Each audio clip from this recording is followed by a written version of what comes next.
Hello to everyone. This is Avel Academy and today I am going to tell you about the OPEC countries. OPEC plus countries की meeting होने वाली है और इस meeting में decide होगा कि ये लोग जो OPEC कंट्रीज हैं जिनके पास दुनिया का सबसे ज्यादा ऑयल रिजर्व है. If you would see this map you would understand that कि OPEC कंट्रीज के पास तकरीबन 70.4% का ऑयल रिजर्व है. इस ग्रुप को लीड करते हैं Saudi Arabia, Venezuela, Kuwait, Iran were the founding member of this grouping.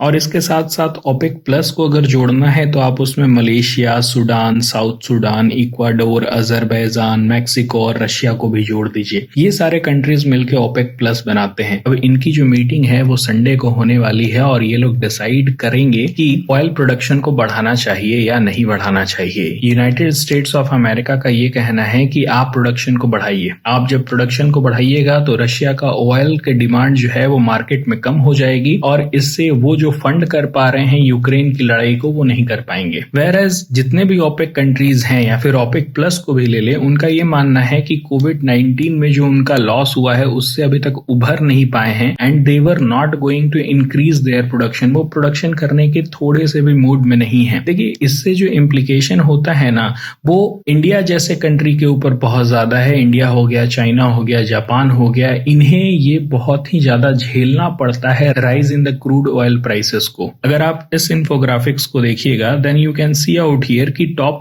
Oil consuming nations कौन से हैं. यूएस है. देखिए यूएस को उतने ज्यादा प्रॉब्लम होती नहीं है क्योंकि ऑयल के जो रिजर्व हैं यूएस में भी पाए जाते हैं. हालांकि यूएस बहुत ही ज्यादा एक सब्सटेंशियल अमाउंट वो इंपोर्ट कराता है, बट सबसे ज्यादा अगर किसी को प्रॉब्लम होती है तो वो चीन है, इंडिया है और जापान है. ये कंट्रीज पूरी डिपेंडेंट हैं वेस्ट एशिया के ऊपर या फिर आप कह सकते हैं ओपेक कंट्रीज के ऊपर फॉर ऑयल इंपोर्ट. नाउ अगर ये कंट्रीज अपना प्रोडक्शन नहीं बढ़ा रहे हैं इट मींस दैट कि ऑयल के प्राइसेस जो हैं वो चाहे तो सेम रहेंगे या फिर और ज्यादा हाइक करेंगे और ज्यादा बढ़ जाएंगे. ऑयल प्राइसेस और ज्यादा बढ़ जा रहे हैं तो वही प्रॉब्लम झेलना पड़ेगा जिसे हम लोग इन्फ्लेशन कहते हैं. महंगाई और ज्यादा बढ़ जाएगी क्योंकि सारे प्रोडक्ट जो है ना वो directly and indirectly crude oil prices से रिलेटेड है. ट्रांसपोर्टेशन में हमें क्रूड ऑयल की जरूरत पड़ती है और इसीलिए सारे प्रोडक्ट के प्राइसेस जो हैं वो आगे भागेंगे और इस तरह का सिचुएशन जो है वो आगे चल के रिसेशन की तरफ भी पूरे वर्ल्ड को ढकेल रहा है, यानी कि मंदी जैसा भी सिचुएशन आ सकता है. मैंने ये पॉइंट डिस्कस कर लिया है कि इट वुड बेनिफिट रशिया. ये पूरा जो प्रक्रिया होगा वो रशिया के लिए बहुत ही बेनिफिशियल होगा क्योंकि रशिया अपना क्रूड ऑयल बेचते रहेगा.